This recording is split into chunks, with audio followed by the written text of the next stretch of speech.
আসসালামু আলাইকুম। আপনারা বাংলাদেশ থেকে অনেক রাত জেগে আছেন জানি। আমাদের যুক্তরাষ্ট্রের সময় অনুযায়ী এখন দুপুর। আমার সাথে যে অতিথি আছেন ক্যাপ্টেন শাহনাজ, দুইজনই পরিচিত মুখ। উনি লন্ডনে আছেন। আমরা অত্যন্ত দুঃখের সাথে গভীর শোক প্রকাশ করছি আজকের যে ঘটনা ঘটেছে। আমি আসলে শাহনাজ আপা উনি বলছিলেন যে আমরা যদি কিছু ফুটেজ দেখাতে পারতাম। বেশ কিছু ফুটেজ দেখেছি, সেগুলো আসলে সহ্য করার মতো না। তো আমার মনে হয় এই জিনিসগুলো তাদের বাবা-মারা যত দেখবেন ততই তাদের কাছে খারাপ লাগবে, কষ্ট পাবেন। তো আমি সেই জিনিসগুলো আর এখানে নতুন করে দেখাতে চাই না। আমরা আলোচনায় যেতে চাই, যেটা আমরা সকাল থেকেই জানার চেষ্টা করছিলাম, বোঝার চেষ্টা করছিলাম আসলে ঘটনাটা কি। শাহনাজ ম্যাডাম, ওনার সাথেও আমার কথাও ছিল। তিনি নিজেই বলছিলেন যে এই পুরো ঘটনাটার সাথে আপনারা জানেন যে তিনার স্বামী একজন স্কোয়াড্রন লিডার ছিলেন এবং তিনি শহীদ হয়েছেন। ক্যাপ্টেন শাহনাজ তিনি শুরু থেকে বলে এসেছেন যে তাকে পরিকল্পিতভাবে হত্যা করা হয়েছে এবং আজকের এই ঘটনাটার সাথেও আমাদের সম্মানিত অতিথি তিনি মনে করছেন অনেক সিমিলারিটিস খুঁজে পাচ্ছেন। আমরা তার কাছে জানবো যে কিভাবে কি হলো। একটা বিমান দুর্ঘটনা দেশে ঘটতেই পারে, কিন্তু যেহেতু আমাদের দেশের প্রতিটি ঘটনার সাথে এখন ভারতীয় গোয়েন্দা এই চক্র তারা জড়িত থাকতে পারে, থাকার আশঙ্কা করা হয়। সো আমাদের কোনো কিছুই সন্দেহের বাইরে রাখা যাবে না। আমি আগেই প্রথমেই আপনাদেরকে জানিয়ে রাখি যে আমাদের কাছে একদম সুনির্দিষ্ট কোনো তথ্য উপাত্ত কোনো কিছু নিয়ে আমাদের এই লাইভটি করা হচ্ছে না। আমরা কিছু প্রশ্ন এখানে করতে চাই, যেগুলো নিয়ে আমরা লাইভের আগেও আলোচনা করছিলাম। সেই প্রশ্নগুলো আমার মনে হয় সরকার যদি গুরুত্ব সহকারে বিশ্লেষণ করেন, তদন্ত করে দেখার চেষ্টা করেন, যদি এখানে কোনো ধরনের ষড়যন্ত্র থেকে থাকেন, সেটা আমার মনে হয় বেরিয়ে আসবে। শাহনাজ আপা, আপনাদের যে কথা আপনি বলছিলেন যে আজকের যে ঘটনাটি ঘটেছে, এখানে কি মনে করেন যদি নাকি দুর্ঘটনা হয়েও থাকে? আমরা এই দিকটাই বোধহয় আগে শুরু করি যে এত পুরাতন একটি যুদ্ধ বিমান, যেটার আপনি বলছিলেন যে এটার মানে অনেক আধুনিক সুযোগ সুবিধা কিছুই নাই, সেরকম একটা যুদ্ধ বিমান, এটা কি আসলেই মানুষকে মানে মৃত্যুর মুখে ঠেলে দেওয়ার মতো অবস্থা না? গত আমার মনে হয় লাস্ট বিডিআর ঘটনার পরে আমি আপনার যে দিয়েছে এরপর আসলে কোথাও আর কথা বলি নাই। বুকে পাথর চেপে একের পর এক ঘটনা দেখে যাচ্ছি, বিভিন্ন রকম ঘটনা দেশে হচ্ছে এবং বোঝা যায় যে এত ফ্রিকুয়েন্টলি মানে একটা চক্র নাশকতার পরিকল্পনা একের পর এক করছে। এই জন্য আমাদের স্কেপটিক্যাল হওয়াই স্বাভাবিক। এবং আজকেও সারাটা দিন বুকে পাথর বেঁধেছিলাম, ভাবছিলাম যে এত মানুষ এত কিছু জানে, হ্যাঁ, যারা এটার সাথে যুক্ত বা এই ক্র্যাশের কাছে ছিল অথবা অর্গানাইজেশনের ভিতরে ছিল, তারা তো চুপ করে আছে, তারা তো কোনো কিছু বলছে না, আমি বলার কে? কিন্তু আসলে কি, যখন বাচ্চাগুলোর ফুটেজ দেখলাম যে ছোট ছোট বাচ্চা, গায়ে একটু চামড়াটাও তার অবশিষ্ট নাই, সে কাঁদছে, সে হাঁটছে, তখন আমার মনে হয়েছে যে আমাকে আল্লাহ প্রশ্ন করবেন যে তোমাদের তো জবান দিয়েছিলাম, তোমাদের তো আমরা দিয়েছিলাম, প্রশ্ন করার জন্য জবান দিয়েছিলাম, তোমরা প্রশ্ন করনি কেন? সেই জায়গাটা থেকে আমার নিজের একটা বাচ্চা আছে, আসলে খুব খারাপ লেগেছে এবং আমার মনে হয়েছে যে আসলেই মানে খুব গুরুত্বপূর্ণ প্রশ্ন, যে এবং যেটা আসলে তদন্তে সাহায্য রাখতে পারে, সেই কথাগুলো আমি বলতে চাই। আমি আপনারা অনেকে জেনে থাকবেন যে আমার হাজবেন্ড স্কোয়াড্রন লিডার আশরাফ ইবনে আহমেদ, BD 8899, উনি 2010 সালের 20 ডিসেম্বর একটি PT-6 বিধ্বংস হয়ে মারা যান। ওনার PT-6টা ছিল হচ্ছে আপনার ঢাকার বাইরে, এরকম জনবহুল এলাকায় ছিল না এবং সেই কারণেই আসলে ওই আপনার এত ক্যাজুয়ালিটি হয়নি। ওখানে দুজন অফিসার ছিলেন ভেতরে, স্কোয়াড্রন লিডার মাহমুদ এবং স্কোয়াড্রন লিডার আশরাফ, ওনারা দুজনেই স্পট ডেড হয়ে যান, মারা যান। কিন্তু এই ঘটনা ঘটার পরে যেটা হয় যে আমি যেহেতু একজন মিলিটারি অফিসার, আমি ঘটনাটা তদন্ত করার চেষ্টা করি নিজের মতো করে এবং অনেকে প্রশ্ন করি, যেটা আমার আসলে অভ্যাস। আপনি বিডিআর এর ঘটনা তো বুঝতে পেরেছেন যে আমি কিন্তু অনেক প্রশ্ন নিজে নিজে করেছি, নিজে রিসার্চ করেছি এবং আমি মনে করি যে প্রশ্ন, মানে একটা জিনিস আমার মাথায় ঢুকে না যে প্রশ্ন করা যাবে না কেন, প্রশ্ন করতে অসুবিধা কি? হ্যাঁ, আমরা তো সবাই উত্তরটা জানতে চাই এখনো, যদি যদি কিনা যে এটা বলা যাবে না। তখন আমি দেখলাম যে একটা ব্যাপারে এয়ারফোর্স খুব মানে নিশ্চুপ ছিল, সেটা হচ্ছে যে ব্ল্যাক বক্সটা কোথায়। যখন আমি প্রশ্ন করছিলাম যে স্যার এখানে তো একটা ব্ল্যাক বক্স থাকবে, এবং ব্ল্যাক বক্স আমার জানা মতো এটা টাইটানিয়ামের তৈরি হয় এবং এটা খুবই শক্ত, এটার ভেতরে লাস্ট যে কমিউনিকেশন হয়, অর্থাৎ যে পাইলটের সাথে যে লাস্ট যে ইয়ার কমিউনিকেশন, গ্রাউন্ডের কমিউনিকেশন, সেই কথাটা তো ওখানে আছে। তা আমার তখন আসলে ইমোশন থেকে বলেছিলাম যে লাস্ট কথাটা সে কি বলেছিল এটা একটু আমাকে শুনতে দেন। এই ব্যাপারটা যখনই আমি জিজ্ঞেস করেছি, আমার কাছে মনে হয়েছে each and every one from air force তারা আমাকে অ্যাভয়েড করা শুরু করলো, যাতে আমি কোনোভাবে এই প্রশ্নটা না করি। ম্যাডাম, একটা জিনিস আমি একটু জানতে চাই। আমার সাথে যেহেতু একজন সার্ভিং অফিসারের সাথে কথা হচ্ছিল, আছে যিনি শহীদ হয়েছেন, তার খুবই মানে আমি যার সাথে কথা বলছিলাম তার ভাষ্য অনুযায়ী যে এয়ারফোর্সের 3 জন বেস্ট ফ্রেন্ডের মধ্যে তার একজন। তো উনি বলছিলেন যে এটা নাকি ব্ল্যাক বক্স নাই, এটা কি সম্ভব নাকি? উনি যেহেতু সার্ভিং, আমি আসলে ওনার উপর রেসপেক্ট রেখেই বলবো। আমি যত এয়ার ইনভেস্টিগেশন দেখেছি বা দেখেছি, ব্ল্যাক বক্স থাকবে না আমার জানা মতে, আমার জানা মতে থাকার কথা। এখন I might be wrong as well, but আমি আমার হাজবেন্ডের যেটা মানে ব্ল্যাক বক্স থাকবে এটা মানে রীতিমতো অসম্ভব। আপনি যদি একটু মানে পড়াশোনা করেন আর কি, তাহলে জানতে পারবেন। বাট উনি যে অ্যাঙ্গেল থেকে বলেছেন, that might be true also. Anyway, আমরা এয়ারফোর্সের কাছ থেকে আশা করব যে তারা এটা একটা উত্তর দিবে। তো আমি কি প্রসঙ্গে কথা বলছি, অনেক প্রশ্ন হচ্ছে, অনেক আইএসপিআর থেকে বিজ্ঞপ্তি দেওয়া হয়েছে, কিন্তু এয়ারফোর্সের যে ইউনিট, যে সংশ্লিষ্ট ইউনিট, একটা ইউনিট থেকে তো একটা ইউনিটে তো সে চাকরি করছিল, সাগরে ছেলেটা, ফ্লাইট লেফটেন্যান্ট তৌকির। হ্যাঁ, তো সে তাদের ইউনিট থেকে অথবা এয়ারফোর্সের পক্ষ থেকে এখনো পর্যন্ত আমরা কোনো বিবৃতি দেখতে পাইনি। হয়তো আগামীকালকে সকালবেলা বিভিন্ন পত্রপত্রিকা আসবে আশা করছি। তো ওই বিবৃতিগুলোতে আমি কিছু প্রশ্নের উত্তর আশা করব, এবং সেই প্রশ্নগুলো রাখার জন্যই আসলে আমার এখানে আসা। আমার কাছে এই প্রশ্নগুলো গুরুত্বপূর্ণ না, যে মানে কেন এটা ঘনবসতিপূর্ণ এলাকার উপর দিয়ে কেন প্রশিক্ষণ বিমান চললো বা করলো, এটা বহু বছর ধরে চলে আসছে। আচ্ছা, আপনি আমার কাছে একটা প্রশ্নের উত্তর দেন আগে। সেটা হলো যে বিআরটিএ তে যে এসব যে এত খারাপ খারাপ বাস চলে রাস্তাঘাটে, এগুলো কি কোনো ফিটনেস ছাড়া চলে না? প্রতি বছর তাদের ফিটনেস নিতে হয়, রাইট? তো একটা এয়ারক্রাফট, সেটার অবশ্যই ফিটনেস আছে, সার্টিফিকেট আছে, এটা বহু বারংবার চেক আপ হয়, এবং বহু একজন পাইলটের জীবনের মূল্য যে অনেক বেশি, এটা এয়ারফোর্সও জানে। সো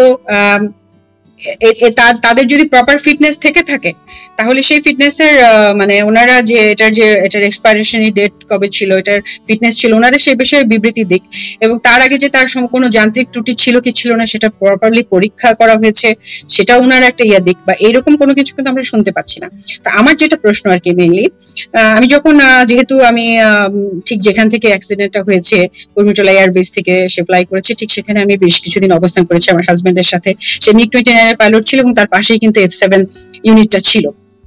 তো সেখান থেকে আমি জানি যে যখন একজন অফিসার ফ্লাই করে, যেদিন সকালবেলা, ধরেন আমি আজকে সকাল 10টায় আমার ফ্লাইট বা আমার মিশন আছে, তার আগে কিন্তু 7 থেকে 8 জনের একটা টিম থাকে যারা এই এয়ারক্রাফটার ফুল চেক আপ করে, বারংবার চেক আপ করে, টেস্ট, কারণ এটা খুবই ইম্পর্টেন্ট তাদের জন্য।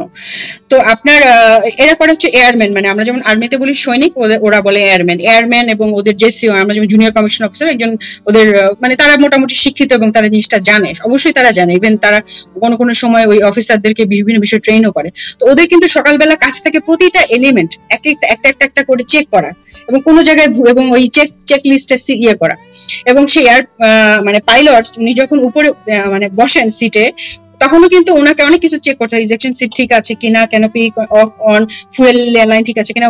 মানে আমার জানার মতো 152 অর সামথিং। কারণ একবার আমাকে আশরাফ বলেছিল যে আমাকে এই প্রশ্নগুলো জিজ্ঞেস করো, তো মানে আমি একের পর এক চেক লিস্ট বলে যাচ্ছিল আমাকে, মানে বিকজ হি ওয়াজ প্র্যাকটিসিং। এবং আমি এটা জানি যে সলো পাওয়া, মানে এয়ারফোর্সের সলো পাওয়া, এটা একটা বিশেষ ঘটনা। আপনি সার্টেন আওয়ার ফ্লাই করার পরে, অর্থাৎ আপনি ধরেন আপনি একজন অফিসার হলেন নতুন, আপনি একটা এয়ারক্রাফট আপনাকে দেওয়া হলো F7, A5, যে যখন একটা যুদ্ধ হয়ে দেওয়া হলো, আপনি সেটার উপরে কিছু সার্টেন আওয়ার পাবেন।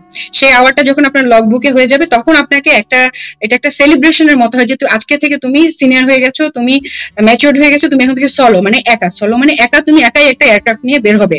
এবং ওই দিন কিন্তু একটা সিরিমনির মতো হয়। সে যখন নেমে আসে তার জন্য স্পেশাল খাবারের ব্যবস্থা থাকে। আমি জানি না আশরাফদের সময় সিস্টেম ছিল যে ওদের এওসি বা ওনাদের যিনি বেস কমান্ডার ওনারা একটা সিগারেট অফার করেন যে তুমি বড় হয়ে গেছো এজ এ মানে জাস্ট একটা ইয়ে হিসেবে, এবং পানি দিয়ে তাকে ভেজানো হয়।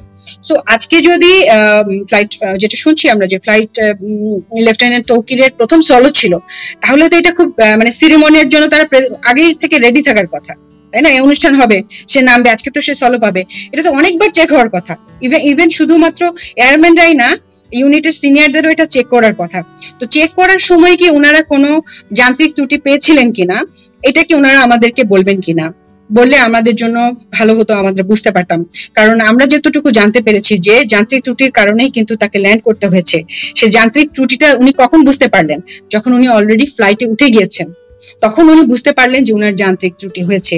সেই যান্ত্রিক ত্রুটিটা আসলে কিভাবে তাহলে হলো, কিভাবে, এটা অনেক রকম কোশ্চেন আসতে পারে, এবং কোশ্চেন গুলো আসলে এখন কেউ করবে না, কিন্তু আমি মনে করি যে কোশ্চেন আমাদের রাখতে হবে, কোশ্চেন রাখতে হবে এটা। এবং এয়ারফোর্সের যে এটা যান্ত্রিক ত্রুটির কারণে একটা ঘটনা, এটা ইন্টারনাল এয়ারফোর্সের ব্যাপার, এভাবে বলে চলে যাওয়ার কোনো সুযোগ নেই। এই কারণে যে এটা একটা ন্যাশনাল ইনসিডেন্ট। এখন এটা একটা কলেজকে হিট করেছে এবং 100-র উপরে লোক আহত হয়েছে, অনেক বাচ্চারা মারা গিয়েছে। অবশ্যই তাদের বাবা মায়ের উচিত মামলা করা এবং জানতে চাওয়া যে এটা কোনো ত্রুটিপূর্ণ ছিল কিনা। এবং আমার মতে যে এয়ারম্যান বা যারা সকালবেলা চেক করেছেন, আমরা অবশ্যই তাদের মন্তব্য আশা করব এবং তদন্তে তাদের পরিষ্কারভাবে আমরা চাইবো যে জাতির কাছে, স্পেশালি এই বাবা মায়ের কাছে যাদের বাচ্চারা মারা গিয়েছে, তাদের কাছে ওনারা ক্লিয়ার করুক যে তারা সবকিছু ক্লিয়ারলি পেয়েছিলেন, যার কোনো যান্ত্রিক সমস্যা ছিল না। এবং আমি এটাও মনে করি যেহেতু পার্শ্ববর্তী দেশ থেকে অনেক রকমের হচ্ছে, অনেক রকমের উস্কানিমূলক কার্যক্রম হচ্ছে, হাসিনার এখনো লেসপেন্সাররা বিভিন্ন জায়গায় মিলিটারিতে, এয়ারফোর্সে বলেন, সচিবালয়, বিভিন্ন জায়গায় রয়ে গিয়েছে, তারা একটা শ্যাডো গভর্নমেন্ট চালাচ্ছে, আমরা দেখতে পাচ্ছি, এটা ওপেন সিক্রেট, এটা লুকানোর কিছু নাই। তারা ইউনিস গভর্নমেন্টকে ফল করে ডিসেম্বরের মধ্যে তারা নির্বাচন করার জন্য they will go any Hasina তো বলেছেন উনি ঢাকা অ্যাটাকের প্ল্যান করছেন, একের পর এক উনি স্যাবোটাজ করে যাচ্ছেন। এই কারণে এই কোশ্চেন গুলো আসবে। আমার জানার ইচ্ছা যে 8 বা 7 জন ক্রু ওটা চেক করেছিলেন সকালবেলা, ওনাদের অ্যাকাউন্ট গুলো চেক করা হোক, ওনাদের সাথে কোনো বড় ধরনের টাকা পয়সার লেনদেন হয়েছে কিনা কোনো বাইরের কোনো রাষ্ট্রের অথবা আমাদের দেশের ভেতরে কারো, এটা অবশ্যই চেক করা উচিত। তাদের স্টেটমেন্ট চেক করা উচিত, তাদের কোনো রিসেন্টলি কোনো বাইরের কোনো ব্যক্তির সাথে, ব্যক্তিবর্গের সাথে, তাদের কোনো সিভিলিয়ান ব্যক্তিবর্গের সাথে তাদের কথা হয়েছে কিনা। যদি না হয়ে থাকে ফাইন এন্ড ওকে, সমস্যা নাই, কিন্তু প্রশ্ন রাখতে অসুবিধা কি? আজকাল দেখছি যে প্রশ্ন করলেই সবাই ক্ষেপে উঠছেন। প্রশ্ন মানে আপনার উত্তর দেন যদি মনে করেন যে না এটা, এবং এটা এই জন্যই বললাম যে এটা এয়ারফোর্স ইন্টারনাল বিষয় বলে চলে যাওয়ার সুযোগ নেই। এই জন্য অনেকগুলো বাচ্চা মারা গেছে, আল্লাহর রাস্তায় বাচ্চাগুলোর দিকে তাকান। সো এই জিনিস প্রশ্নগুলো আমার মাথায় এসেছে, এটা তো জ্যামিংও করে দেওয়া যায় স্যার, তাই না? যে আমি যদি একটা ছোট একটা সেন্সর রেখে দেই এবং কোনো অন্য দেশে কোনো প্রতিষ্ঠান এটা জ্যাম করে দিতে পারে, এবং তখন হয়তো বা রাস্তার মধ্যে তার সমস্ত কমিউনিকেশন অফ হয়ে গেছে, এরকমটা এয়ারফোর্সের ভেতর থেকেই শুনলাম যে এরকম হওয়া অসম্ভব না। সো এই সবগুলো মিলেই কিন্তু কোয়েশ্চেনটা আসতে হবে যে সম্পূর্ণ এত চৌকস এবং ট্যালেন্টেড একজন পাইলট যিনি উঠলেন, তার যে এয়ারক্রাফটে উনি উঠেছিলেন সেখানে যারা এটা চেকিং এর দায়িত্ব ছিলেন, সেখানে যদি কোনো সমস্যা না হয়ে থাকে তাহলে পরবর্তীতে কি সমস্যা হয়েছিল, কেন আকাশ থেকে তার সমস্ত কমিউনিকেশন, আমরা যেটা শুনলাম তার হাইড্রোলিক ইয়েও বন্ধ হয়ে গেছে, সমস্ত জিনিস মানে অ্যাজ ইফ কেউ এটা জ্যাম করে দিয়েছে। এবং তার লাস্ট কথা কি ছিল, লাস্টে কি তাকে কোন সময় তাকে ইজেক্ট করতে বলা হয়েছিল, এবং তাকে কি ওই মাইলস্টোনের ওইখানেই কি তাকে ল্যান্ড করতে বলা হয়েছিল নাকি অন্য কোথাও বলা হয়েছিল, নাকি সে ইজেক্ট করার পরে ওইটাকে কন্ট্রোল করে এখানে নিয়ে আসা হয়েছে? অনেক কোশ্চেন আমার মনের মধ্যে, এবং আমার প্রত্যেকটা কোশ্চেনই ভ্যালিড, কিভাবে ভ্যালিড আমি পরে আসছি। হ্যাঁ, তা আমি শুধু এই প্রশ্নের উত্তরে না যে এটা যান্ত্রিক ত্রুটি এবং এখানে পাইলট চেষ্টা করেছেন, অবশ্যই সে খুবই ট্যালেন্টেড, এই ব্যাপারে কোনো সন্দেহ নাই। কিন্তু আমি যে প্রশ্নগুলো করলাম যে যারা এটা চেকিং করেছেন তাদের বক্তব্য এবং তাদের ব্যাকগ্রাউন্ড চেক করা হোক এবং জাতির সামনে সেটা প্রকাশ করা হোক। এবং সেকেন্ড হচ্ছে যে যদি তাই হয় তাহলে পথে কি সমস্যা হলো এটা এয়ারফোর্স ক্লিয়ার করুক। আচ্ছা, আজকে যে ওনার সলো ছিল এটা কি, মানে আমি অবশ্য সব টেলিভিশন পত্রিকা নিউজ তো দেখি নাই, এটা কি বাইরে এসেছে নাকি? আমি এটা কয়েকটা আমি গণমাধ্যমে দেখতে পেলাম। জি, তার মানে বিমান বাহিনী এটা স্বীকার করেছে। তাহলে তো যদি সলো থেকে থাকে কাল আজকে তো নিশ্চয়ই আপনাদের এই যে ট্র্যাডিশন অনুযায়ী ওই যে পানি ছিটানো হয়, তারপরে সিগারেটের প্যাকেট, কিন্তু হওয়ার কথা। সিগারেটের প্যাকেট right. দেয়। হয় আর কি এটা আমি যখন এয়ারফোর্স এর এনভায়রনমেন্টে ছিলাম তখন আমি দেখেছি যে সলোতে এরকম অনুষ্ঠান হয়ে থাকে। তো সেখানে আমার মনে হয় আজকে এটার আরো বাড়তি কিছু বাড়তি কিছু প্রিকশনের কথা ছিল, বা মানে একদম মানে যেখানে এটা তো এমন না যে হঠাৎ হঠাৎ হয়, প্রত্যেকদিন কিন্তু এই ধরনের মিশন হচ্ছে। ওরা তো এগুলোকে মিশন বলে, এই যে ফ্লাইং টাইম গুলোকে 1 ঘন্টা করে একটা মিশন, প্রত্যেকদিন এভরিডে দেয়ার আর মিশনস, এবং আমাদের জনবসতিপূর্ণ ঢাকার উপরেই হচ্ছে, অন্যদিন কোনো কিছু হচ্ছে না। আজকে যেখানে একটা এক্সট্রা প্রিকশনস একটা অবস্থা, একজন চৌকস অফিসার অবশ্যই সবকিছু চেক করেছেন, তাকে চেক করে উঠানো হয়েছে, তাহলে এমন কি হয়েছিল, ইনফ্যাক্ট তার লাস্ট কমিউনিকেশন কি হয়েছিল সেগুলো কি আমরা জানতে পারবো? আমার মনে হয় ব্ল্যাক বক্স অনেক প্রশ্নের উত্তর দিতে পারবে, আর যদি ব্ল্যাক বক্স না থাকে, ব্ল্যাক বক্স ছাড়া একটা যুদ্ধ বিমান উঠে গেল, এটা এটা এটা তো 2025 সালে হওয়ার কথা না, হওয়া উচিত না। স্যার আপনার কাছে যাই, আমাদের প্রিয় সুমন ভাই আছেন, তিনার প্রিয় মানুষ আমাদের সেনাপ্রধান ওয়াকার সাহেব। তো একটা দেশ আসলে যে প্রশ্নগুলো আমাদের শাহনাজ ম্যাডাম করলেন, যে বিমান বাহিনী বলেন, সেনাবাহিনী বলেন, নৌবাহিনী বলেন, মানে সেনাবাহিনী আমাদের এই যে ওনাদের সম্মিলিত যেই একটা কি বলবো, যে আমাদের দেশ রক্ষার জন্য যে এই 3টা বাহিনী, তারাই আমাদের দেশকে রক্ষা করবেন।